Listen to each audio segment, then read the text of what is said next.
New 72 Radio, the voice, views, and visions of the collective.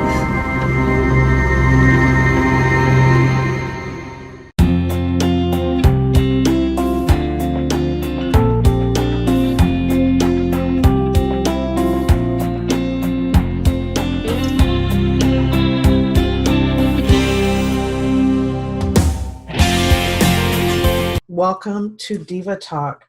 We are broadcasting live on Facebook tonight.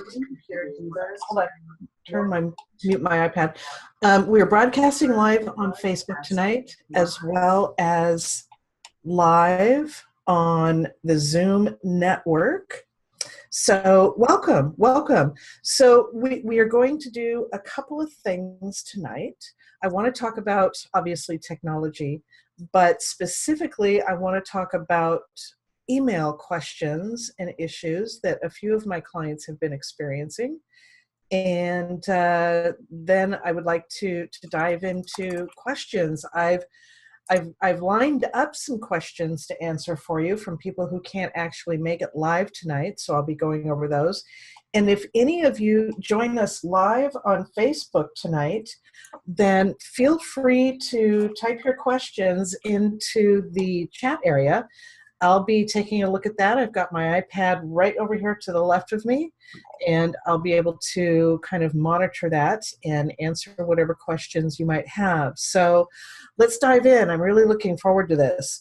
So I have experienced a couple of issues lately with clients who are struggling a little bit with business email. So I wanted to go into the structure of business email and what the options are so that everybody kind of understands how it all operates. So traditionally, back in the day, when we first discovered email and first started using email, we only had one piece of technology in which to actually structure our email, and that was POP technology. POP stands for Post Office Protocol, and it was actually called POP3, but I'm just going to call it POP. And what POP does is it allows you to configure your Outlook client to go out to your email server and pick up your email, bring it into your Outlook client or email client, whether that be Outlook, Thunderbird. Oh, there used to be Windows Live Mail. I'm not sure what was before that, but there have been a whole host of email clients you could use, Outlook being the most popular one. Outlook Express, back in the day, used to come free with your Windows computers. But so it brings your email into your email client, and you manage it all from your computer. All your email is stored on your computer. You had to make special provisions to back up that email, because if your computer crashed, you would then lose your email if it wasn't backed up. So that is the POP protocol. The other way you could have gotten your mail back in the day was just to simply log into the email provider's website. And I'm going to abbreviate that to Webmail. This was all back before there was any such thing as smartphones or tablets, and we weren't wandering around with all these devices in our hands, and we weren't tied to a box, super glued to our hand. We only were able to check our email on our computer. So, and our own computer, because we couldn't check it on anybody else's unless we used Webmail. So that's POP, and that technology goes back to, I'd say, the 90s. I'm fuzzy on exactly when all that came about, but probably back in that century, back in the last century, we will say. So that's POP. And then when we started getting these types of devices, they came up with the second protocol called IMAP, I-M-A-P. And what IMAP allowed you to do was to be able to sync your email with the email server. So I can configure my Outlook client or my email client as an IMAP protocol, and it would go out to the email server. And I'm just going to use Comcast as an example. So it would go out to Comcast.net, and it would read the email in your Comcast account. It would sync it with your Outlook software. And if you deleted an email from Outlook, it deleted it from the email server. So it was a sync back and forth so that your Outlook client and the Comcast website were in sync at all times. If you created a folder in your Outlook to store client email, maybe you had a folder for each client, then it would also replicate that folder on the Comcast website. And so you could log into your webmail on Comcast and see exactly what was happening in your Outlook. So it's a two-way sync between the two. Now, IMAP isn't without its issues. If you get your mailbox to such a size where you've got several gigabytes worth of data in the mailbox, then, hi Beth, nice to see you, thanks for joining us. So if you get several gigabytes worth of data in your email box, then that syncing is going to start to lag, especially if you have an internet connection between your computer and the internet that is a small pipeline. Then the syncing is going to lag, and it's not going to be real time or up to date. I have seen many times where clients have had a very small internet line, and their syncing has actually created all sorts of duplicate emails. Had that occur just in the past year. There are some places that just can't get a fast internet line. So that is the IMAP protocol. Now, somewhere along the line, Microsoft created their business class, what they call Exchange server. And the Exchange server started out as, if you wanted Exchange, you would buy this big beefy server for your office. It would cost thousands of dollars for the server and the hardware. And you would get that configured. You'd have to have somebody knowledgeable to configure that for you and run it. I used to run an Exchange server back in the day. And it was a very reliable platform for corporate email. It also allowed you to share contacts and calendars and resources such as meeting rooms, conference rooms, excuse me, and very reliable. And then, of course, the internet came into play in a big way, and we started seeing companies that popped up that their business was offering Exchange email to clients. So, and that is what I subscribe to now in the form of Office 365, but you can also get simply just Exchange. And extremely reliable in the sync process.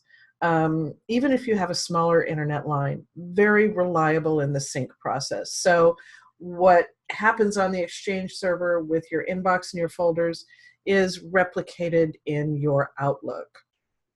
Now, so we've got POP, we've got IMAP, and we've got Exchange, which is the big gorilla package, the best of the best. With POP, since you're picking up your email from the email server and bringing it into Outlook, and you're managing it completely in Outlook, if you have any sort of spam filtering or junk mail filtering happening on your email server, that's not going to replicate itself in your Outlook client.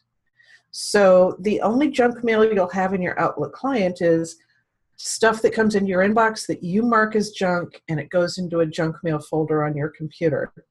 So that is not capable of replicating out to your other devices. Why would you want to use a POP type email account these days? Well, I have a couple of clients who do. They actually subscribe to Office 365, but what they really want to do is they share a couple of email boxes. So they want to be able to have that email come into their computer and various devices, various iPhones and iPads. Well, it can become really problematic because they want to be able to delete email from Outlook or delete email from an iPhone or an iPad and have it not affect the other devices. And really the only way you can do that is set it up as POP. However, when it comes to your junk mail or your spam filter, if you're running your main email server through an Exchange type server, that or an Office 365 type Exchange server, that has all that junk mail filtering on the server side, and it's going to filter it out, and that junk mail will never be seen on any of your devices, which can be a huge problem. If you're waiting for an email from a client and the server marks it as junk, it's going to appear as if it's never coming into any of your devices. Hey, Kim, nice to see you. So with that said, POP can be really problematic. I could see what the appeal would be, but you're much better off to be able to set up your devices on an Exchange type account. I happen to use a company called AppRiver, and back in the day, AppRiver would only offer Exchange services. They then kind of dived into spam filtering, which is awesome. They do a great job. Then they dived into Office 365 once Microsoft made that available to third-party vendors to start reselling. Office 365 is what I use for my company. I have several email accounts. Me and my assistant both have an email account there, and I have several shared mailboxes for various reasons. I have an info at, I have a help desk at, and then I have a couple of others for different things that just come into dummy email boxes, depending on the source of where I advertise those email addresses. So what I'm trying to get at is POP is old technology. If you can avoid that, please do, because it will create confusion. It will create cases where you think the email isn't working when it really is. It's just a matter of understanding how it works. IMAP is great. Gmail uses the IMAP protocol.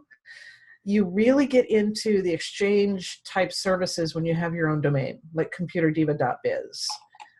Then you can go and you can register that domain, run it through an Exchange server, and get email at, Mary at ComputerDiva.biz, and so forth.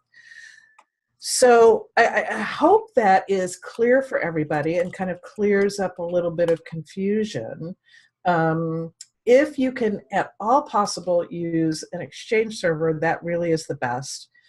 Then IMAP would be the second best, which is what you're going to be using for your Gmails, your Yahoos, your Comcast, sbcglobal.net. I mean, there's dozens of them out there that your internet service provider offers to you, and most of them are going away from POP.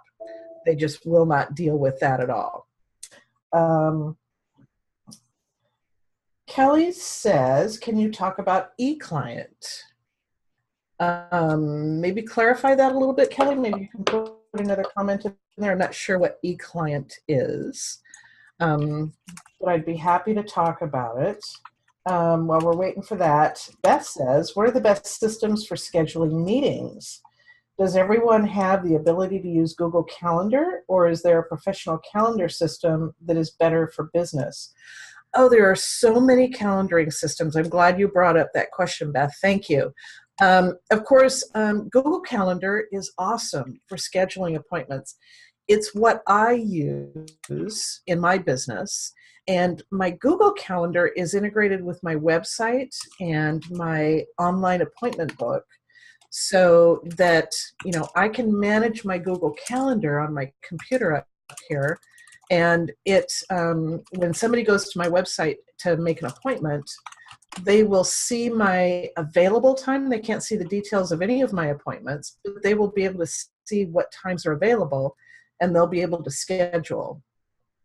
My Google Calendar also integrates with my CRM, my client or my customer resource management software, and which makes it kind of awesome. But I deal strictly with Google. Now, there's all sorts of other email programs that you can use. I used to use one called Acuity, and I integrated that with my website as well. Very similar to what I've got on my website. And it actually integrated with Google. And you're going to find that most of these web-based calendar systems will integrate with Google. Now, if you have Office 365, it comes with built-in calendaring features. And, Microsoft and Google have kind of been at odds with each other for years. And it's an on-again, off-again thing where your calendars will sync, they won't sync. Now, Exchange will sync with Outlook. It used to be for a while, Google Calendars would sync with Outlook, and then they didn't. And now I'm hearing rumors that, yeah, something has taken place to make them sync again. Some new product that Microsoft and Google has either come out with or is about to come out with. When it comes to the iOS products, your iPhones and your iPads, Office 365 syncs beautifully with those. It will also sync beautifully with your Outlook. There is iCloud for Windows that you install, and it will sync your iOS calendar with your Outlook. Really slick. I used to use that heavily, but now I'm pretty much all Google. So I think you're going to find the biggest flexibility with Google. Let's see. Kelly, EM Client is a full-featured email client with a modern and easy-to-use interface. EM Client also offers calendar, tasks, contacts, and chat. Curious about its functionality if you're familiar. Kelly, I have never heard of it, so I'm going to have to look into that. But, for those of you watching, Kelly is the technical brains behind this show, and she's really technical, so she's up on a lot of stuff that I'm not. So I'll have to look into that. Maybe we can have a chat about that in the next week or so. So Beth follows up with, can a client who uses Outlook for their calendar save the appointment to their calendar? Who uses Outlook to save the appointment to, do you mean to another calendar? So if they who uses Outlook for their calendar, save the appointment. Yeah, you can save it to an Exchange calendar. You could save it to an iOS calendar. And rumor has it that possibly now you can save it to your Google Calendar. So there's a lot of flexibility. I'm finding as time goes on, and these companies realize that there's plenty of fish in the sea for everybody. There's plenty of work out there. There's plenty of clients to go around for everybody. There's really no need to be super uber competitive, except Wall Street makes us be competitive, the large corporations anyway. I could give a rip about that. But there's, from my perspective in my small business, there's plenty of work for everyone. So I don't feel I'm in competition with anyone. In fact, I've got a lot of peers out there who do exactly what I do, and we trade information, and we share how to do things, and we say, hey, did you hear about that? Hey, did you hear about that new tool?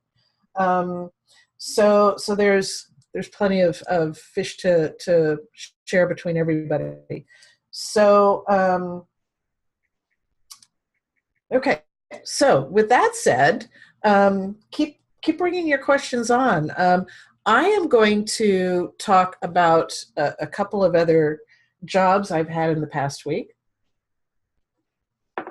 where there's information that I think everybody might be interested to hear, kind of little tidbits and gleams of information that you might be able to find useful. So one of the jobs I had this week, it actually started last week. I had a client who had a lot of malware on their system, and they called me out and had me clean it all up. And at the time I said, hey, it looks like you're free Norton from Comcast isn't doing a very good job for your computer. We might want to consider replacing that. And I talked about my managed antivirus services, DivaCare Managed Antivirus. And the client said, yeah, great, let's go ahead and do DivaCare Lite in the managed antivirus, and let's get that ball rolling. So got his computer cleaned up, took off the Norton, put on the DivaCare Lite and the managed antivirus. Everybody was happy. The next day, I got a call from the client, and the client said, my computer is running really slow. And can you come out and take a look? And I said, well, I'd be happy to remote in. I have the ability, and I can remote in real quick. I said, I can't do it right now, but looks like I have a spot on my calendar for tomorrow, so let's set it up. So I did, and it turns out that it was more of an antivirus issue, where the DivaCare Managed Antivirus it's such a good antivirus package that it was blocking certain apps on Facebook from actually showing up on the screen. So when the client would go to these particular apps, they would see this cute little graphic on the screen. It would say, "Ah, snap, we can't load." And I knew right away it was the antivirus software blocking that app, because it was probably trying to put malware on the system. So what I did to prove my point was I totally disabled the antivirus software. Then we went into those apps on Facebook, and they popped right up. I mean, there was no delay. There was no off-snap error message. So I said to the client, I said, I can easily whitelist the URL of this app in the antivirus software, but it kind of goes against the point of antivirus software. The reason it's being blocked from showing up in Facebook is because it's probably trying to put malware on your computer. And you need to know that if we unblock this website and you get malware on your computer, it's not a failure of DivaCare Managed Services. And the client understood that. He said, go ahead and whitelist, and we did. And client happy.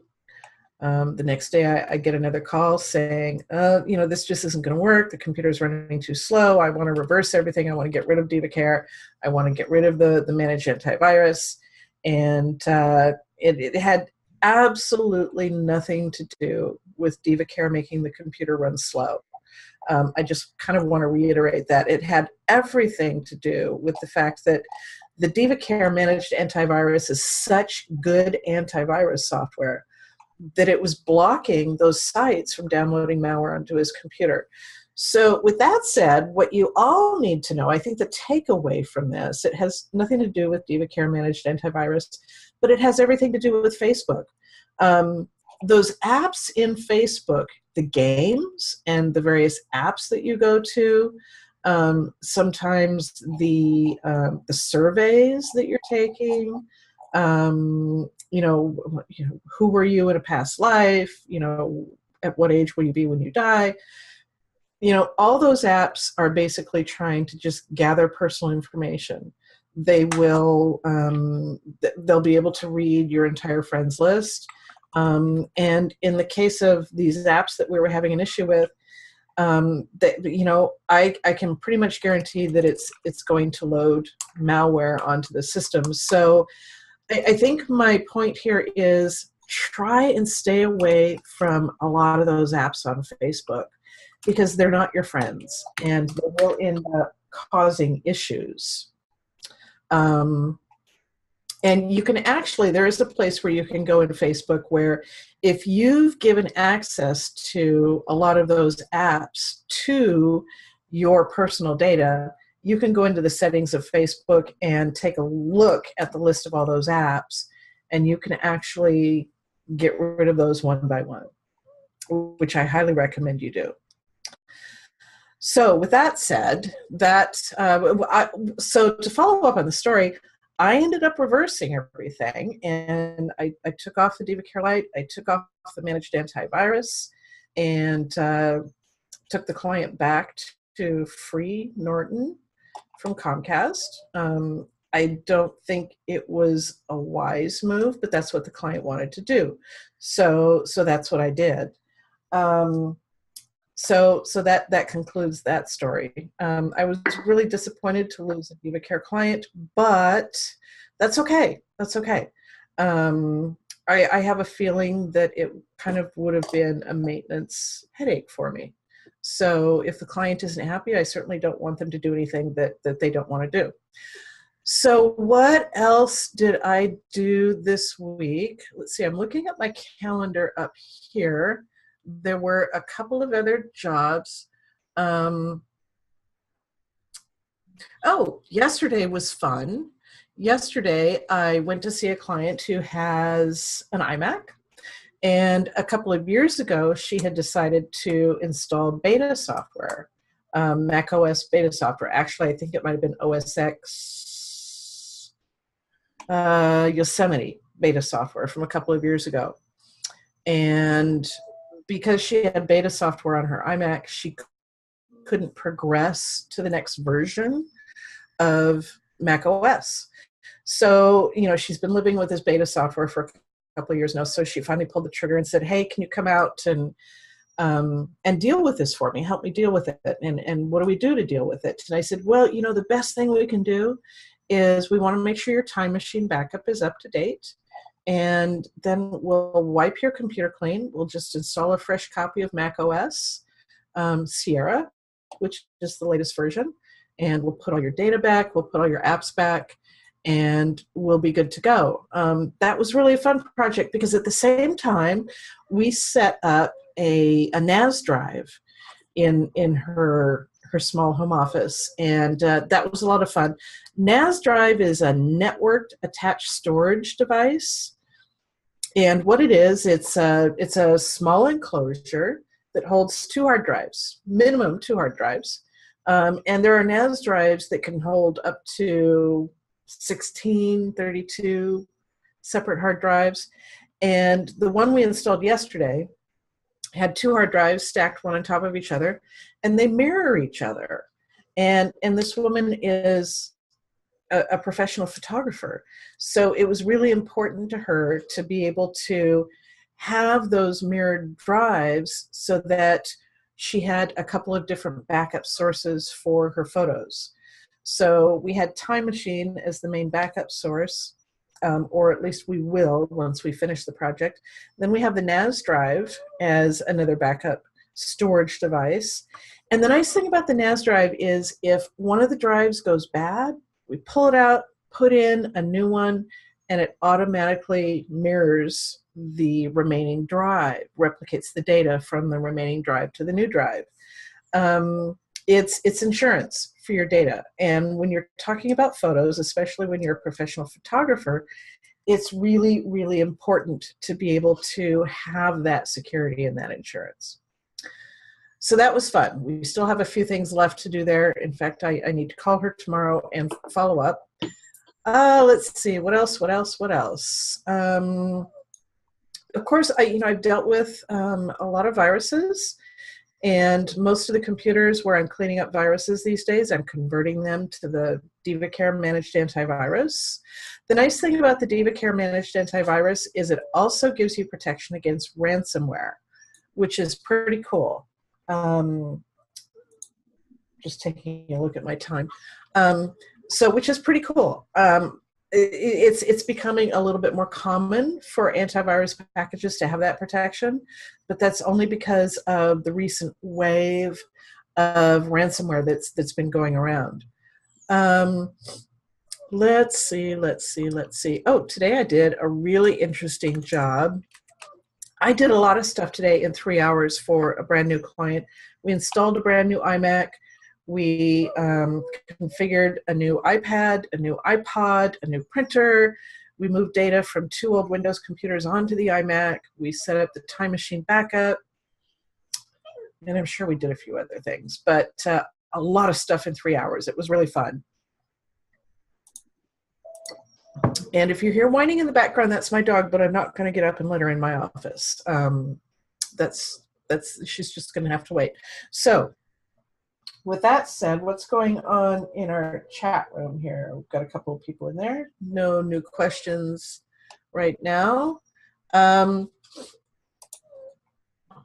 Let's see. I've been setting up a lot of new computers lately. Maybe it's the time of year. I don't know. Maybe it's we're starting to roll into summer and people are realizing, well, one of the deals is there's a lot of people who are replacing their old Vista computers with brand new Windows 10 computers.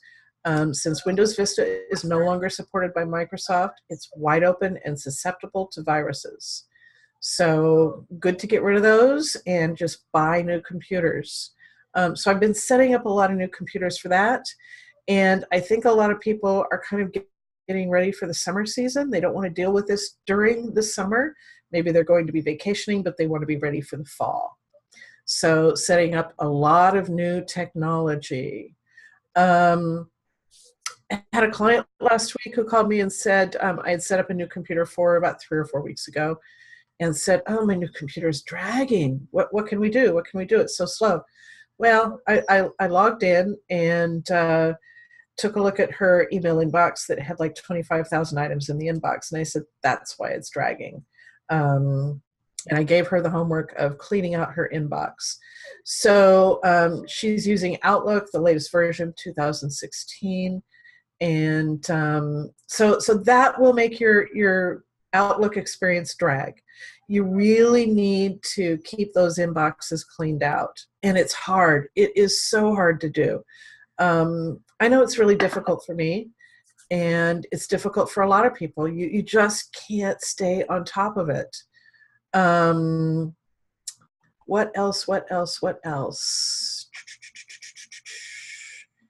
I think I had a really cool job last week. I went way up to the top of the mountain in Washougal and helped a client who had been traveling for several months, their family home, helped her get her little hotspot all set up so she can actually get on the internet. And we switched her from AOL to Gmail, which is really, really cool. I love seeing people come off of AOL. Speaking of, AOL has been purchased by Verizon. That's no secret. That's taken place in the last, couple of weeks or a month. Do not be surprised if Verizon kind of killed off the AOL brand. So if you're still out there using AOL, you really might want to think about moving to a different type of email, whether it be Comcast or Gmail. I really caution people against going with an email account with their internet provider, because you may not be with that internet provider forever. And the minute you change internet providers, you lose access. So, for instance, Comcast, if you go with a Comcast email account, you will eventually lose access to that if you switch over to CenturyLink. So I say go with somebody who's not tied to an ISP. Cool. So go with somebody who's not tied to an ISP, like your Gmail. Gmail would be my choice. I have a couple of Gmail accounts as well. How many email accounts can one person have? Let's see.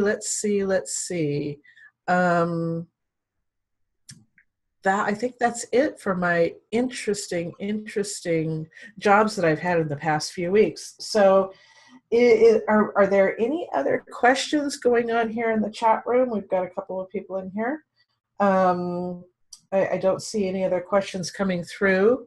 So I think with that said, for a Facebook Live broadcast, we've probably gotten to the point where we're overextending ourselves, and I have had such a good time, and I want to say thank you for participating. Thank you to the couple of you who threw questions out. I really appreciate it. And we plan to be back here again 2 weeks from tonight, which would be the 6th of July. We should be able to have some fresh topics for you, maybe talk about some new technologies. Oh, what I do want to share with you all, I finally bit the bullet, and I've been saying for 2 or 3 years now, ever since the Apple Watch came out, that I saw no reason to buy one. I have my Apple Watch. I bought it last Friday, and it's really a cool little device. I really don't notice that much that it's on my wrist. And the nice thing about it is, especially when I'm with a client, I can keep my phone on silent and yet still know by the vibration on my wrist whether a text message has come in or if a phone call is coming in. I can send the phone call to voicemail right from the watch, and I don't have to pick up the phone and make the client think that I'm not paying attention to them. I just bend my wrist a little and tap on the screen. I can, flip my wrist and it comes on, and if there's a text message there, I can read it. I really don't use it to respond to email or text messages. I haven't really learned the ins and outs of the watch yet. Although the cool thing that I did use this for last weekend, I had it less than 24 hours, and I went on a golf trip last Saturday, and I actually went with 52 other people. It was a mystery bus golf tour, and we got on a bus in Jansen Beach, which is right at the Oregon-Washington border in Oregon, and we headed across the river, and we immediately headed east. And once we got close to the golf course, they told us where we were going. Well, it was Orchard Hills Country Club, semi-private course. And so I planned ahead of time that morning before we left and got on the bus. I put the Golf Shot app on my iPhone and the watch. And the cool thing was I was able to, I hit my drive, and I'd go out in the fairway. And the pretty cool thing was with my drives this past weekend, a lot of them were out in the middle of the fairway. So I could walk up to my ball, I'd flip up my wrist, and it would tell me exactly how many yards my ball was from the hole. So then I could plan to use the appropriate clubs. So that was really awesome. The only caveat with that is that with the Golf Shot software, it actually uses the GPS in your iPhone to calculate the yardage and then shoot that over to your watch. So I had to make sure my iPhone was in my pocket instead of the golf cart, because if I parked the cart and then walked several yards to my ball, it would be inaccurate. But no big deal. I kept my phone in my pocket. So it did a stellar job. I didn't have to wait more than a second on flipping my wrist to see what the yardage was. So it was really kind of cool. So I'm looking forward to seeing what else this does. Of course, there's I think it's the movement app or whatever. Anyway, the activity app. And it kind of tracks your activity, and it has certain bars in there that will tell you how much you've walked, how many steps you've taken during the day. It will actually buzz my wrist about once every hour and tell me, if I'm sitting at my desk, it's time to stand up and take 100 steps. So that's kind of cool. I'm looking forward to really using that a little bit more. So anyway, for those of you who have heard me say, I don't see any reason to have an Apple Watch, I finally got one and I'm really enjoying it. So glad I thought to talk about that. So anything else here? Nope, nothing else going on in the chat room. So with that said, I want to say a special thank you to Kelly Lair from New 72 Media, working behind the scenes to make this all possible. She is awesome. She makes it all happen flawlessly and seamlessly. So thank you very much, Kelly. And I will see you all again 2 weeks from tonight on July 6th. Have an awesome 4th of July Independence Day, and I'll see you in 2 weeks. Thanks a lot, everyone. Good night.